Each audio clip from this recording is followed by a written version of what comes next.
Good morning বন্ধুরা। তো আমি জানলাগুলো খুলে দিচ্ছি, পর্দাগুলো সরিয়ে জানলাগুলো খুলে দিচ্ছি। তারপর বিছানার চাদরটা পেতে নিব ভালো করে।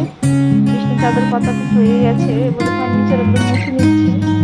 কেননা ফার্নিচারগুলো প্রতিদিনই মুছতে হয়, ধুলা পড়ে যায় প্রতিদিন, না তো সাদা সাদা হয়ে থাকে। তো ফার্নিচারগুলো ভালো করে মুছে নিলাম, এটাও মুছে নিচ্ছি ভালো করে।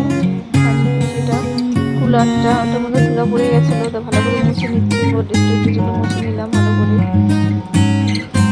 তো এই ঘরেও খাওয়ার সেটার মধ্যে টেবিলটার মধ্যে মুছে নিলাম ভালো করে। তার মানে এটা ভালো করে মুছে নিচ্ছি।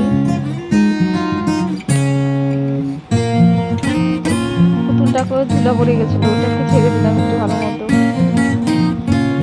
জানলাগুলো একটু মুছে ছেড়ে দিলাম, কেন ওগুলোর মধ্যে জানলার মধ্যে একটু ধুলা পড়ে গেছিলো। তারপরে যে আমার লুচি আমাকে খুব ডিস্টার্ব করছিল, ওকে একটু আদর করে দিচ্ছি। আদর করে দিলে আমার বকা দিচ্ছি, ছাড়ছে না আমার পিস। তারপর হচ্ছে ওয়াশিং মেশিন থেকে কাপড়গুলো নিয়ে শুকাতে দিব। ওয়াশিং মেশিনকে দিয়েছিলাম কাপড়গুলো, তো ওগুলো হয়ে গেছে। তারপর আমার বরের বাজার থেকে চিংড়ি মাছ আর পাবদা মাছ নিয়ে আসছে। আমার ভাগ্নি আসছে, ও আর পাবদা মাছটা ভালোবাসে, তার জন্য ওর জন্য পাবদা মাছ নিয়ে আসছে। তো ওগুলো কেটে নিয়ে আসছে বাজার থেকে, তো আমি ধুয়ে নিলাম। তারপরে কাপড়গুলো শুকাতে দিতে আসলাম। কাপড়গুলো মেলা হয়ে গেছে। এবার হচ্ছে গাছে গোলাপ গাছটার মধ্যে অনেক গোলাপ ধরেছে, কিন্তু গাছটা ঢলে পড়ে যাচ্ছিল, ওটা চলে আসলাম রান্না করা আমার হয়ে গেছে।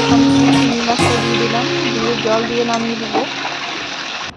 তো হয়ে গেছে, পাবদা মাছের ঝোলও আমার হয়ে গেছে কমপ্লিট। পাবদা মাছের ঝোলও নামিয়ে দিব।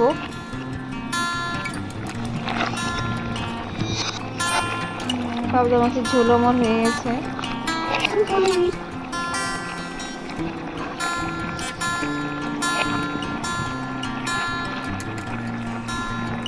মাছগুলোকে তুলে নিচ্ছি।